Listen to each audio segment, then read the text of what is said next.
আমারে কইলো বাচ্চা হইতে দেরি হইব। আমি কইলাম এত ডাক্তার থাকতে দেরি হইব কেন? প্রয়োজন হলে আরো 2-3 জন মিলে চেষ্টা করেন। আসসালামু আলাইকুম। শ্বশুর আব্বা আমারে এসে কইলো তোমার শাশুড়ি তো টেনশনে একবারে মৃত্যু পথযাত্রী। আমি কইলাম যাত্রা শুভ হোক। এক ভদ্র মহিলা এসে আমারে কইলো আমার পোলা তো 3 মাস হইলো হাঁটতেছে। আমি কইলাম হাই হাই ওরে আটকান, বহুদূর তো চলে গেছে। আমার বউ আমারে ডাইকা কইলো খুব টেনশন হইতেছে যদি একটা কিছু হয়। আমি কইলাম আরে একটা কিছু হওয়ার জন্যই তো আনছি। আমি কইলাম থাকো আমি বাসা থেকে আসতেছি। কইলো তা আগে তোমার শালি আসুক। আরে তাইলে যায় লাভ কি? দিদা আমারে কইলো বাচ্চা হওয়ার আগে টক খাওয়ান লাগে, এই ধর তোর বইয়ের জন্য এক বাটি আচার নিয়ে যা। আমি কইলাম তাহলে আমারও এক বাটি দাও। দিদা কইলো আরে না বাচ্চা তো হইব তোর বইয়ের। আমি কইলাম হ অবাক ব্যাপার, একই দিনে বিয়ে করলাম শুধু বইয়ের খবর হয়ে গেল। বউ কইলো বাড়িতে নতুন অতিথি আসতেছে, শুনে খুব আনন্দ পাইলাম। পরদিন দেখি শ্বশুর শাশুড়ি চলে আসছে। পাশের ঘর থেকে শালিকা আইসা আমারে কইলো দুলা ভাই আমি কিন্তু বইনরে সারা রাইতে ঘুমাইতে পারি না। আমি কইলাম হ আমিও। আজ থেকে তোমরা দুজনে একসাথে থাইকো, আমি মধ্যিখানে ম্যারেজ করে আনি মনে।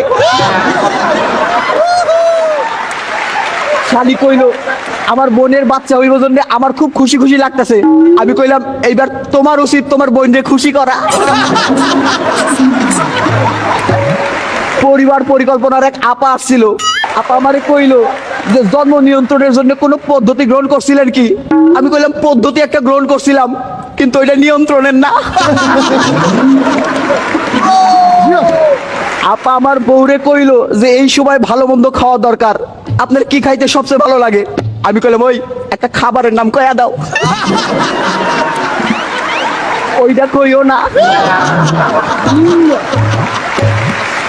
আপা আমার বউরে কইলো এই সময় কিন্তু ভারী কোনো কিছু তুলবেন না। আমি কইলাম আমার ওজন খুব একটা বেশি না। আমার বন্ধু আমারে কইলো আমার শ্বশুর শাশুড়ি খুব খারাপ, মাসে 2-3 বার যাওয়া আসা করে। আমি কইলাম আমার শ্বশুর শাশুড়ি খুব ভালো, সে 5-6 মাস আগে আসছিল আর যায় নাই। আমি যাই শ্বশুর শাশুড়ি কইলাম আপনারা বাড়ি যাইবেন কবে?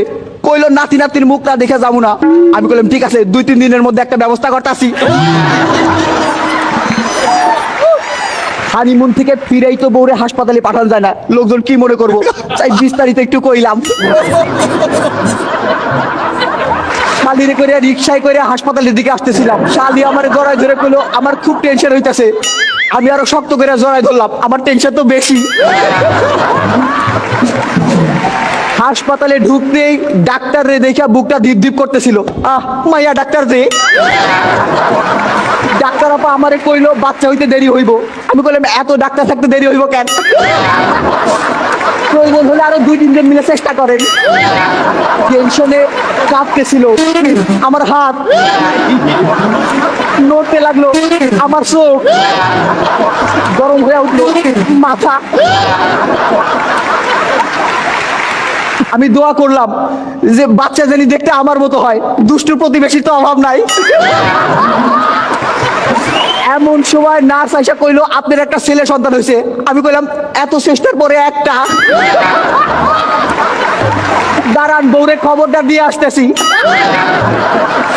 যাইয়া বাচ্চারে তো দেখে অবাক, এতদিন পরে হইলো তাও এত ছোট।